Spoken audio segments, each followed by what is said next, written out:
이상한 게 있습니다. 말년에 건강이 안 좋으신 분들 집에 가보면 침실이 비슷하더라고요. 저는 그 방 문을 열고 들어서는 순간 아 하고 알았습니다. 저도 그랬거든요. 한동안 매일 자는데도 전혀 안 쉬어지던 때가 있었습니다. 일찍 자도 아침에 일어나면 아유 피곤해 이러고 있었습니다. 밤새 이리 뒤척저리 뒤척하다가 겨우 눈 좀 붙이고 그랬습니다. 그러다 새벽 3시쯤 되면 또 눈이 떠지는 겁니다. 화장실 갔다 오면 그 다음부터는 잠이 안 오더라고요. 아침에 겨우 일어나면 목덜미는 뻐근하고 머리는 무겁고 그랬습니다.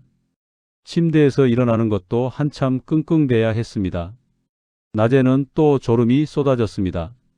소파에 앉아 있으면 그냥 스르르 눈이 감겼습니다. 주변에서 다들 그러시더라고요.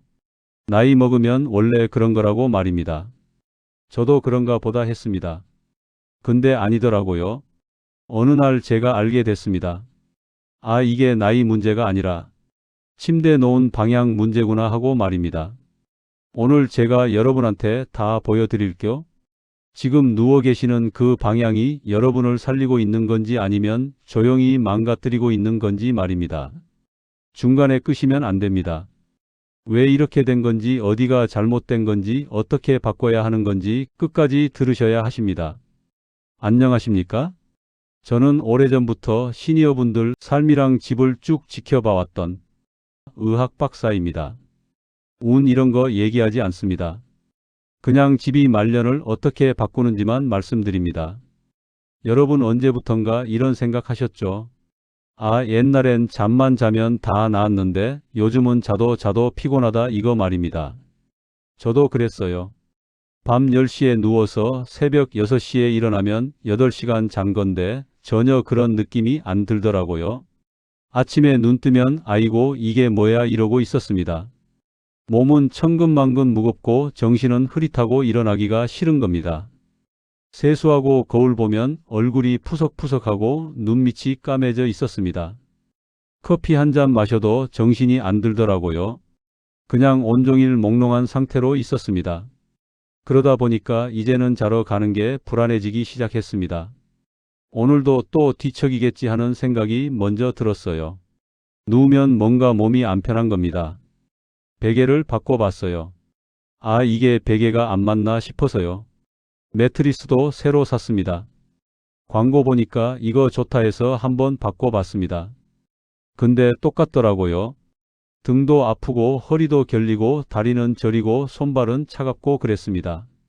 이불을 두껍게 덮어도 왠지 따뜻한 느낌이 안 났어요. 잠을 못 자니까 낮에도 사람이 아니더라고요. 아침밥 먹기가 싫었습니다. 입맛도 없고 먹으면 체할 것 같고 그랬어요. 산책 나가도 금방 지쳤습니다. 예전엔 1시간씩 쭉쭉 걸었는데 이젠 20분만 걸어도 숨이 차더라고요. 친구 만나도 집중이 안 됐어요. 저 사람이 지금 뭐라고 하는 건지 귀로 들리는데 머리엔 안 들어왔습니다. 손주들 오면 반갑긴 한데 놀아주기가 벅찼어요. 할머니 같이 놀자 하면 미안하지만 힘들었습니다. 저녁 되면 몸은 파김치인데 정작 잠은 안 왔어요. 그래서 결국 병원에 갔어요. 선생님한테 말했습니다. 잠을 못 자겠다고 아침에 일어나면 더 피곤하다고요. 혈압도 재보고 혈당도 재보고 이것저것 검사를 했습니다. 선생님이 그러시더라고요. 나이 드시면 다 그렇다고 운동 좀 하시고 식단 조절하시라고요. 그래서 물어봤습니다. 그럼 약은 없냐고요? 수면제를 처방해 주시더라고요. 처음엔 약 먹고 좀 잤습니다. 아, 이제 좀 살겠다 싶었어요. 근데 시간이 지나니까 약 없이는 못 자게 되더라고요. 약 먹고 자도 개운한 게 아니라 그냥 기절하듯이 자는 느낌이었습니다. 식구들한테는 말 안 했습니다. 괜히 걱정 끼치기 싫어서요. 그냥 나이 들면 다 이런가 보다 하고 혼자 삭혔어요. 근데 매일 밤 침대에 누울 때마다 생각했습니다. 이게 진짜 나이 탓일까? 어쩔 수 없는 일일까? 그런데 저 주변에 저랑 똑같이 나이 드신 분들 중에 아침마다 상쾌하게 일어나시는 분들이 있더라고요. 그분들은 뭐가 다른 걸까 궁금했습니다. 그래서 유심히 봤어요. 그분들 집 침실을 말입니다. 처음엔 저도 안 믿었습니다. 침대를 어디에 두느냐가 건강을 바꿀 수 있다는 게 말이 되나 싶었어요. 근데 이게 제가 직접 여러 집을 다니면서 보니까 확실히 차이가 있더라고요. 말년에 건강하신 분들 침실하고 안 좋으신 분들 침실하고 딱 봐도 달랐습니다. 뭐가 다른가 봤더니 딱 하나였어요. 머리를 어디에 두고 주무시느냐 그거였습니다. 제가 몇 년 동안 쭉 관찰을 했어요. 머리를 북쪽으로 두고 주무시는 분들이 어떤지 말입니다. 신기하게도 비슷한 증상들이 있더라고요. 새벽에 자주 깬다고 하시더라고요. 화장실 가려고 일어나는데 거의 매일 그러신데요. 아침에 일어날 때 허리랑 무릎이 뻐근하다고 하셨습니다. 혈압이 왔다 갔다 한다고요. 손발이 늘 차갑다고 하시고요. 소화가 잘 안 된다고 밥맛이 없다고 하셨어요. 기분도 자꾸 우울하다고 하시더라고요. 뭔지 모르겠는데 계속 불안하다고요. 이게 그냥 우연이 아니더라고요. 지구가 원래 큰 자석이잖아요. 북쪽에서 남쪽으로 자기장이 흐르고 있는 겁니다. 우리 몸도 전기로 움직이거든요. 심장 뛰는 것도 내가 생각하는 것도 다 전기 신호예요. 그런데 머리를 북쪽으로 두고 자면 이 흐름이 방해를 받는 겁니다. 자석 두 개를 같은 극끼리 마주대면 서로 밀어내잖아요. 그런 상태로 밤새 자는 거예요. 몸이 편할 리가 없죠. 동쪽도 좀 문제가 있더라고요. 동쪽은 해 뜨는 쪽이잖아요. 새벽부터 빛이 강하게 들어오는 겁니다.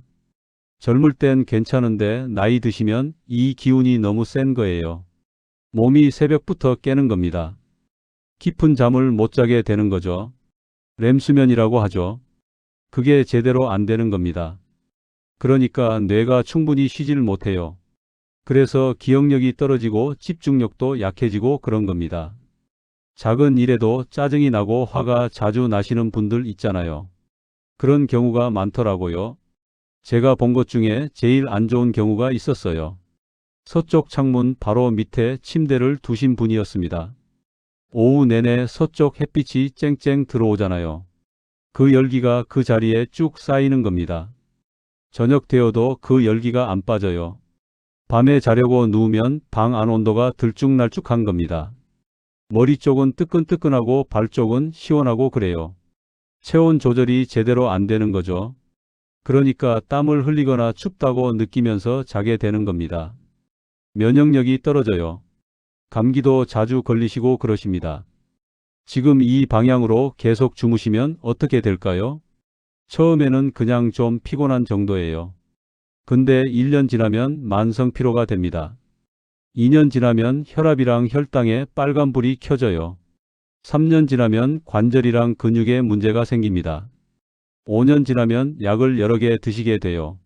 10년 지나면 침대에서 일어나는 것조차 힘들어지는 겁니다. 이거 겁주려고 하는 얘기 아닙니다. 제가 직접 본 겁니다. 지금 여러분 몸이 신호를 보내고 있습니다. 아침에 일어났는데 개운하지가 않으시죠? 낮에 자꾸만 졸음이 쏟아지시죠? 밤에 자다가 자주 깨시죠? 손발이 차가우시죠? 소화가 잘 안 되시죠? 이유 없이 우울하시죠? 이게 나이 탓이 아니에요. 지금 누워 계신 그 방향이 보내는 경고입니다. 몸이 지금 여러분한테 말하고 있는 겁니다. 이거 좀 바꿔달라고요. 계속 이대로 지내시면 잃는 게 생깁니다. 아침에 일찍 일어나서 산책 나가는 그 즐거움 잃으십니다. 손주들이랑 공원 가서 같이 뛰어노는 거 못 하십니다. 친구들하고 여행 가고 싶어도 체력이 안 돼서 못 가십니다. 좋아하시는 취미 있으시잖아요. 그것도 못하게 됩니다. 무엇보다 건강한 말년을 잃으시는 겁니다. 약 먹고 병원 다니면서 지내시게 돼요. 저는 그런 분들 너무 많이 봤습니다. 근데 여기 희망이 있습니다. 침대 방향 바꾸는 거 어렵지 않아요. 큰 공사 같은 거 필요 없습니다. 돈도 많이 안 들어요. 그냥 침대를 옮기기만 하면 됩니다. 하루면 충분해요. 근데 그 하루가 앞으로 10년을 바꿉니다. 여러분 생각해 보세요. 하루 고생해서 10년을 건강하게 사실 건지 아니면 그냥 이대로 10년을 힘들게 사실 건지요. 제가 여러분들을 지켜봤습니다. 침대 방향 바꾸신 다음에 어떻게 달라지시는지 말입니다. 3일 만에 푹 주무셨다고 하시더라고요. 일주일 만에 아침에 일어나는 게 달라졌다고 하셨어요. 2주일 만에 낮에 활력이 생겼다고 하시고요. 한 달 지나니까 혈압이 안정됐다고 하셨습니다. 3개월 지나니까 약을 줄일 수 있었대요. 6개월 지나니까 완전히 다른 사람이 되셨다고 하시더라고요. 저도 깜짝 놀랐습니다. 이제 결론 말씀드릴게요. 머리를 남쪽으로 두고 주무세요. 발은 북쪽을 향하게 하시고요. 이게 지구 자기장 흐름이랑 딱 맞아떨어지는 겁니다. 그러면 몸의 전기 신호가 방해를 안 받아요. 심장이 편안해지고 뇌가 깊이 쉬게 됩니다. 혈액순환도 잘 되고요. 잠을 자면서 몸이 회복되는 거예요. 근데 방 구조상 남쪽이 안 되시는 분들 계실 겁니다. 그러면 동남쪽이나 서남쪽으로 두세요. 남쪽 계열이면 괜찮습니다. 정 안 되시면 서쪽도 괜찮아요. 다만 서쪽 창문 바로 밑은 피하시고요. 제일 안 좋은 게 북쪽이랑 동쪽입니다. 이 두 방향만은 꼭 피하세요. 특히 북쪽은 절대 안 됩니다. 오늘 당장 해보실 수 있어요. 침대를 남쪽 방향으로 돌려보세요. 힘드시면 자식분들한테 부탁하세요. 아니면 이사센터 불러서 한 번만 옮겨달라고 하세요. 몇만 원이면 됩니다. 그리고 3일만 그렇게 주무셔 보세요. 달라지실 겁니다. 아침에 눈 뜨는 느낌부터 다를 겁니다. 그리고 한 가지 더요. 창문 위치도 확인해 보세요. 침대 머리 위에 창문 있으시면 안 좋습니다. 바람이 머리 쪽으로 계속 들어오잖아요. 그것도 수면을 방해해요. 창문은 발 쪽이나 옆쪽에 있는 게 좋습니다. 커튼도 두꺼운 걸로 치세요. 빛 차단이 잘 돼야 숙면을 하십니다. 침실 조명도 한번 보세요. 너무 밝은 형광등 쓰고 계시면 바꾸세요. 따뜻한 색 전구로 바꾸시고요. 밝기도 좀 낮추세요.